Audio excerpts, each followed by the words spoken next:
Ending crime and disorder on America's streets. Executive order.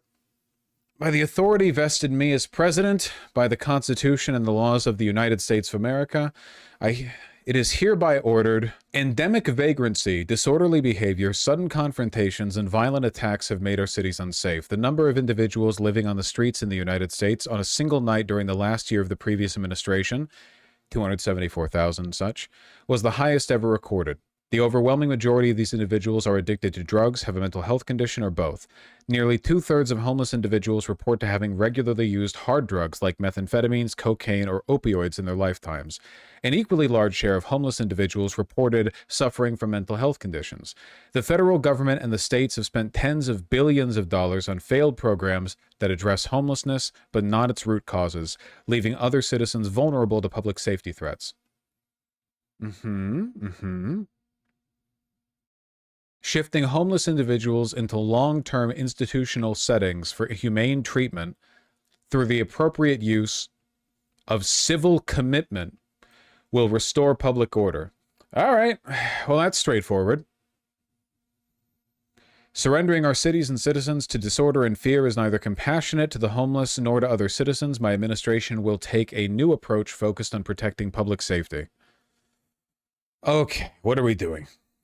The AG, in consultation with the Secretary of HHS, will take appropriate action to seek, in appropriate cases, the reversal of federal or state judiciary precedents, and the termination of consent decrees that impede the U.S.'s policy of encouraging civil commitment of individuals with mental illness who pose risk to themselves or the public and are living on the streets and cannot care for themselves in appropriate facilities for appropriate periods of time, and provide assistance to state and local governments through technical guidance, grants, or other legally available means for the identification, adoption, and implementation of maximally flexible civil commitment, institutional treatment, and step-down treatment standards that allow for the appropriate commitment and treatment of individuals with mental illness who pose a danger to others.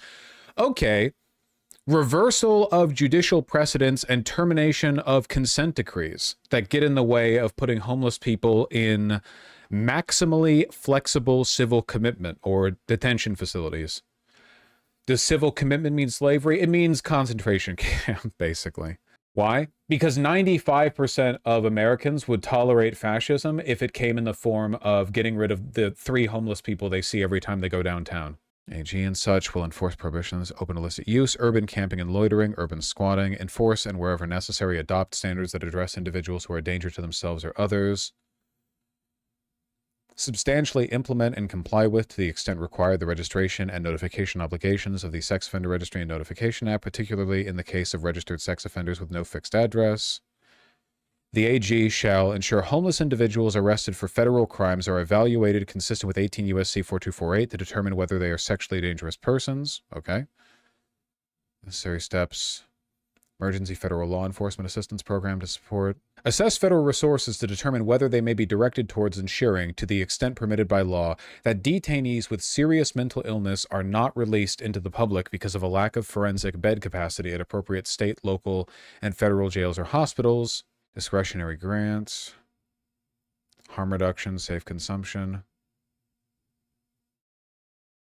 Technical assistance.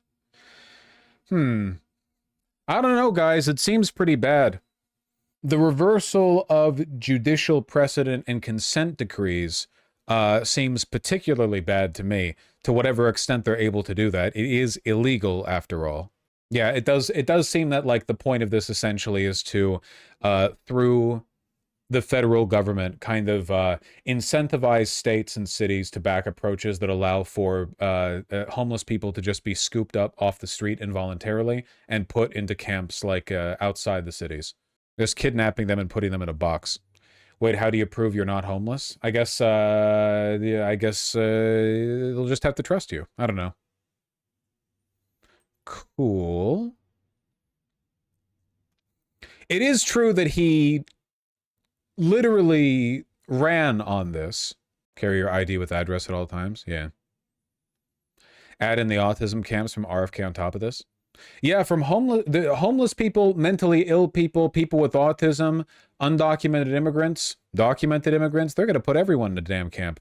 Will they use ICE for this? No, because I mean, dealing with homeless is more of a municipal thing. It seems like they're trying to use the federal government and its grants to construct and incentivize all of this, you know, more so than affect it themselves. The ICE, the federal government doesn't have the resources to go like homeless encampment clearing. That would be obscenely expensive, like in addition to what they're already struggling to deal with.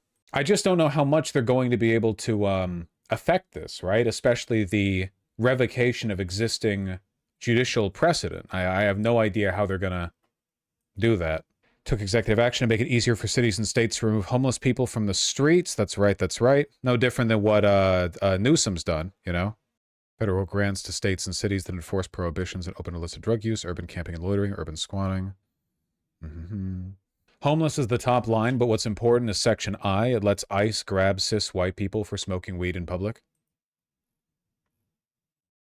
What do you mean? What do you mean Section I? I is a subsection thing.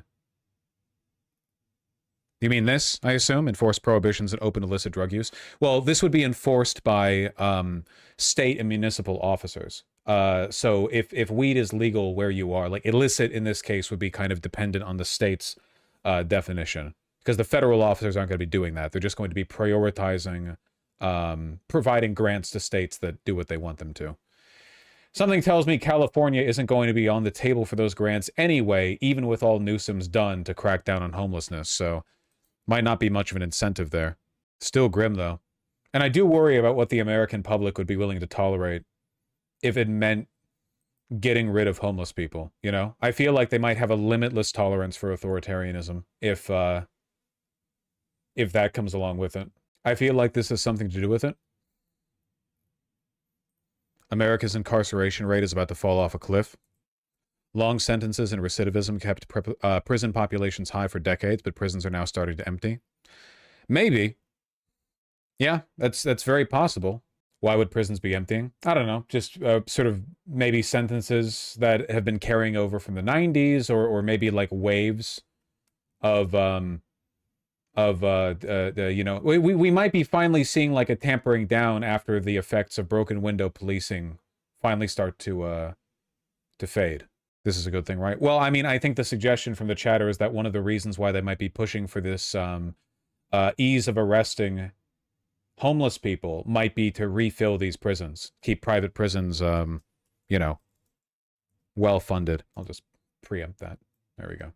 After peaking at just more than 1.6 million Americans in 2009, the prison population was just more than 1.2 million at the end of 2023, and is on track to fall about 600,000. Well, that's nice. I doubt that'll keep, but that's nice. More space for immigrants? Well, most of the open space in these prisons, these are state prisons, in, you know, municipal jails. They're not run by the federal government. The federal government can commission them, but they can't really use them for their immigrant detainees, you know? Not unless they requisition them, but that would mean they'd have to be cleared of other people. Yeah, any effort to round up mentally ill people and keep them in prisons might include trans people, to be sure. Guess it's a state-by-state thing. I don't really know. Yes, that's true. State prisons are relatively easy to visit, unlike federal prisons.